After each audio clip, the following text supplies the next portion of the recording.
स्वतः मालकाला पाठवायला घरची काही मळ्यातली सोय नाही, मशीचं स्वतः सांभाळायले, मालकाला पाठवले आरक्षणासाठी. जिंकू किंवा मरू, आरक्षण जिंकू.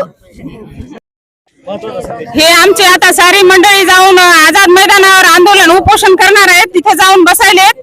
आणि यांना जर काय झालं, हे आता आमचे छोटे लेकरं पण चालले त्याच्यामध्ये, याच्या जर केसाला धक्का लागला तर मी सरकारला एकच सांगते, एकच आश्वासन देते, बच्चा अगर रोता है तो उसे सुला देंगे, बच्चा अगर रोता है तो उसे सुला देंगे, अगर इस आदमियों को किसने टच भी किया तो आखी मुंबई जला देंगे, आखी मुंबई जला देंगे.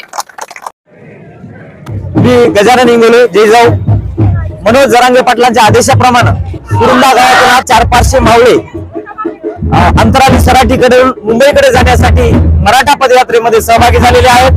आम्ही आमच्या दररोजच्या खाण्यापिण्याचं सर्व साहित्य, चूल असेल, सरपण असेल, तेल मीठ असेल, सर्व आम्ही गोरगरीब मराठ्यांनी आम्हाला जे दिलेलं आहे शिदा, तो सर्व शिदा घेऊन वाटानं स्वयंपाक करीत करीत आपली सगळी व्यवस्था करीत करीत आम्ही मुंबईपर्यंत जाणार आहोत. आणि निश्चितच आझाद मैदानात आम्ही एकदा मराठ्यांनी ठाण मांडलं की मराठा समाजाला सरसकट जोपर्यंत कुणबी प्रमाणपत्र मिळून ओबीसीतलं आरक्षण मिळणार नाही, तोपर्यंत या महाराष्ट्रातला एकही मराठा आझाद मैदान सोडणार नाही.